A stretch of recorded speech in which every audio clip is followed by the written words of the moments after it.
ngeten nggih Mas. Sakbeneré yang Panembahan Rama niku sedone mboten dibunuh kalih Belanda Mas. Upami Panembahan Rama purun nglawan, purun berontak apapun, Belanda itu tidak bisa untuk membunuh yang Panembahan Rama kecuali izin sing kuwasa nek izin kuwasa nembe bisa. Nah niku sakbeneré yang Panembahan niku sedone niku memang menyerah demi rakyat apapun.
Assalamualaikum warahmatullahi wabarakatuh.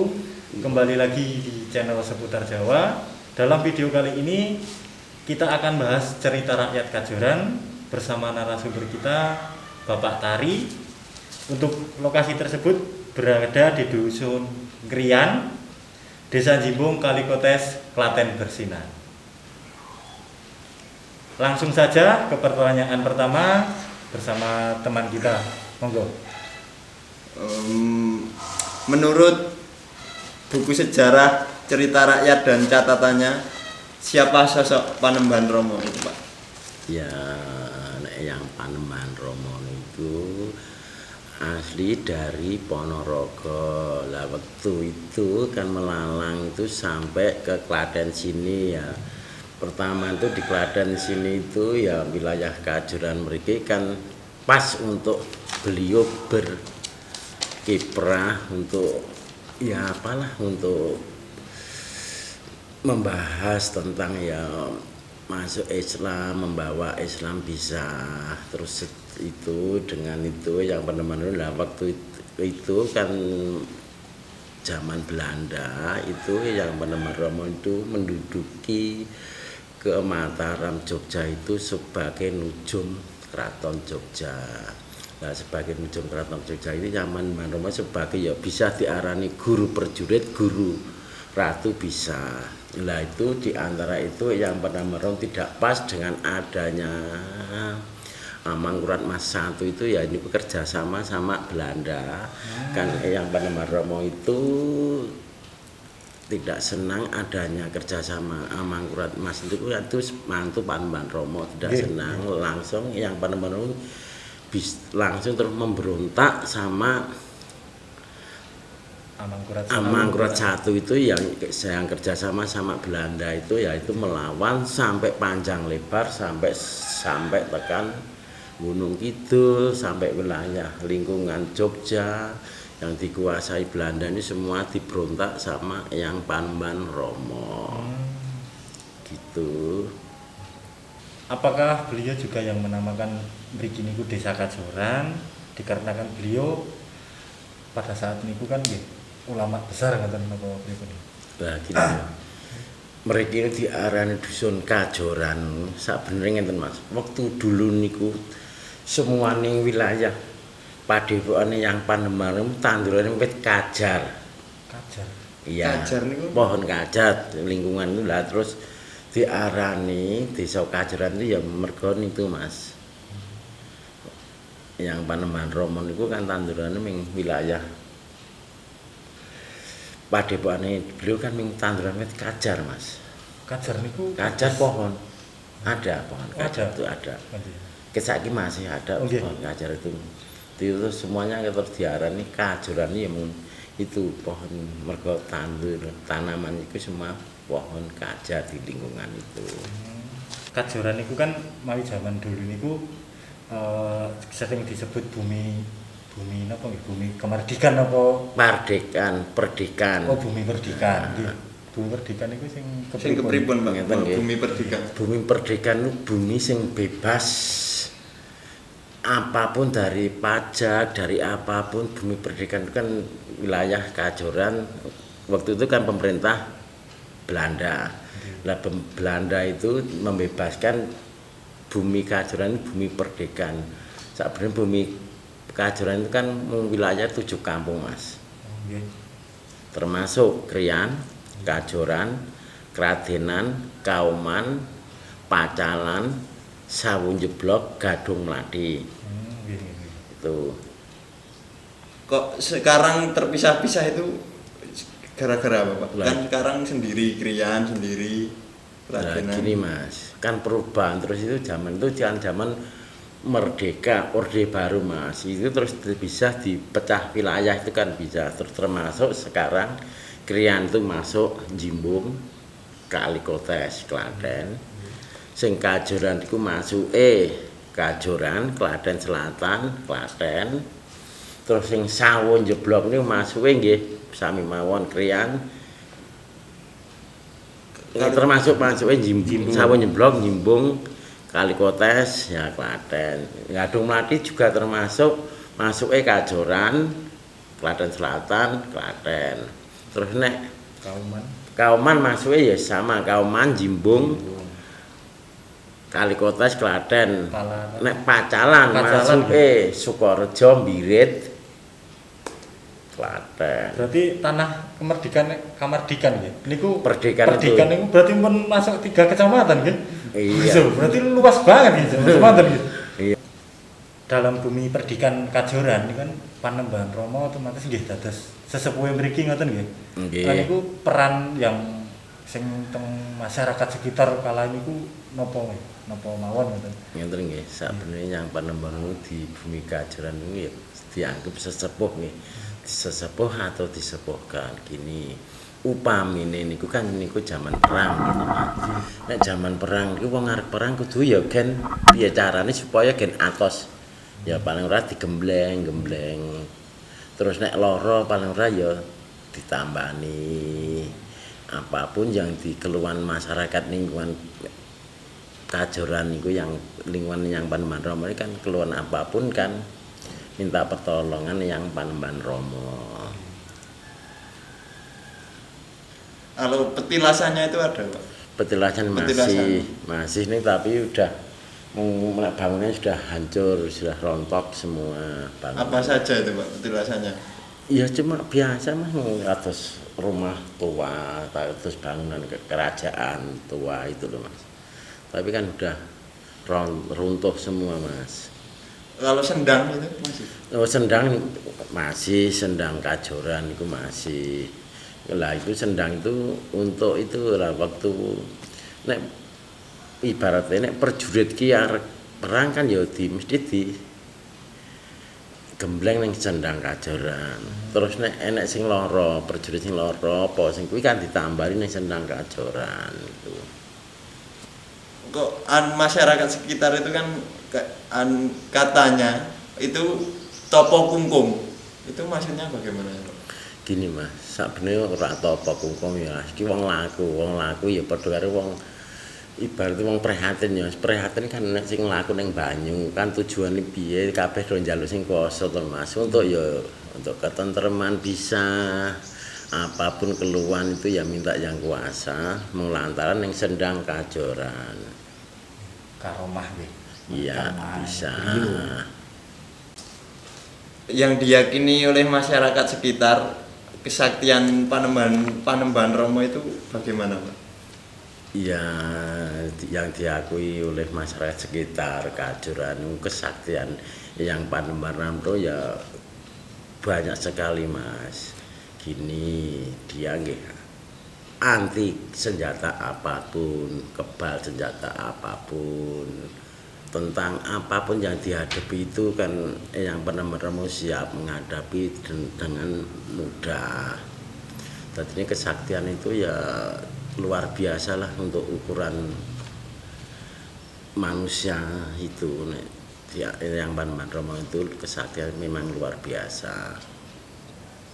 Di buku kan diterangkan bahwa Pangeran Kajoran itu kan ulama besar, bahkan sanad beliau kan dugi Kanjeng Nabi Muhammad sallallahu alaihi wasallam. Berarti beliau itu salah satu balik ulama besar sing nyebarke agama Islam teng khususipun daerah mriki nggih Jawa ngoten nggih. Nggih. Bekas-bekase beliau sing ngoten niku enten mboten Pak, maksudnya peninggalane Sebenarnya padhepokane untuk menyiarkan menyebarkan agama Islam itu sebenarnya ada Mas, tapi waktu sekarang kan sudah hancur, sudah di bumi hangus kan oleh oleh VOC itu. Sebenarnya wilayah mereka kan nyebarke ya agama Islam lah. Waktu dulu lah kan itu waktu perang. Nah itu ya sambil ya senopati ya ulama masuk. dalam melawan Amangkurat I dan VOC niku atau Belanda niku Panembahan Romo niku kan teng buku niku ditulis bahwa Pangeran Trunajaya niku ikut serta dalam niku maksudnya pripun Pak untuk penjabarannya niku pripun? Penjabarane ngenten nggih.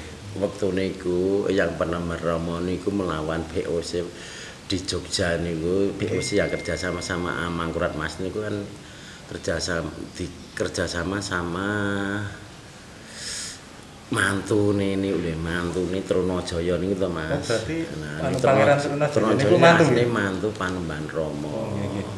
Nah, itu kan melawan itu kerjasama sama Trunajaya. Sebenarnya bukan sama Trunajaya aja. Trunajaya, Pangeran Rio Menggolo, sama yang di Sumatera itu loh. Itu ada Orang Kalengsong atau siapa itu loh, itu ada.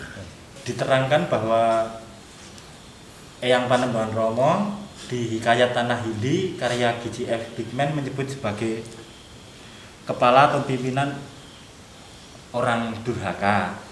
Akan tetapi dari catatan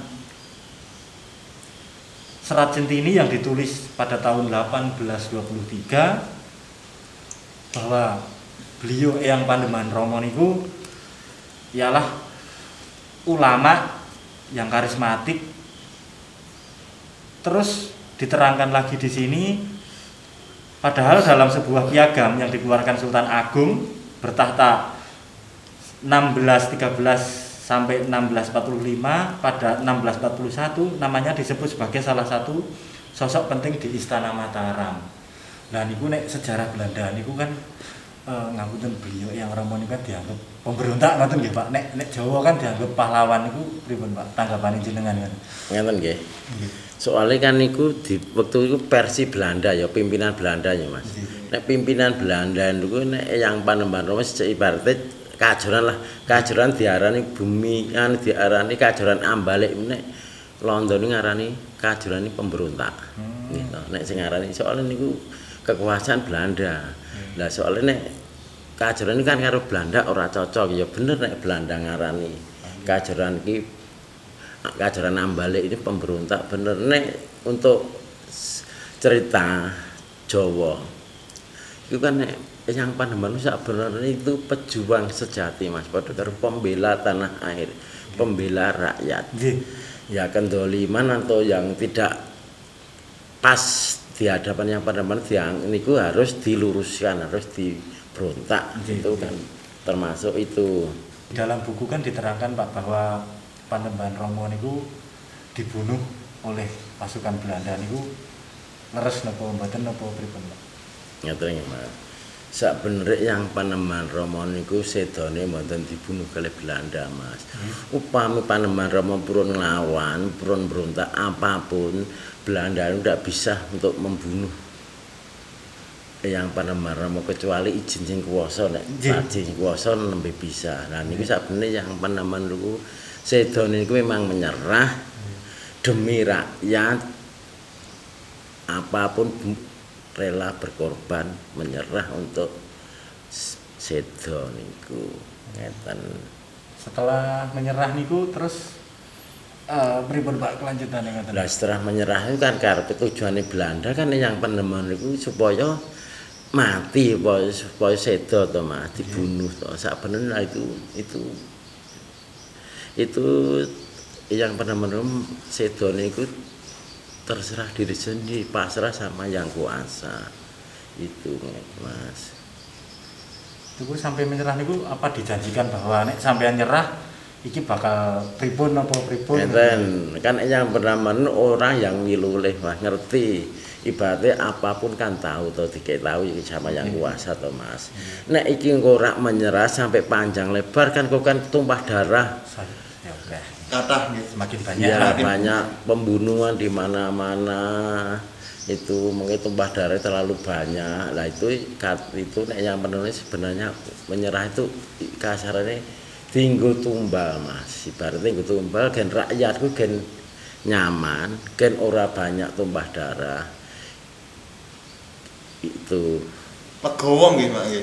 nah itu lega untuk kepentingan rakyat untuk umum kepentingan umum itu ya rela berkorban itu yang Panembahan Rama itu. Berarti kata-kata dibunuh tadi kurang tidak tepat ya Pak ya? Sebenarnya kurang pas Mas. Ya. Nah dibunuh itu pada karo dalam waktu itu di perang pertempuran dibunuh Mas itu kan menyerah. Menyerah kan lain toh Mas. Menyerah itu kan demi orang banyak dia rela berkorban untuk orang banyak lah dia menyerah.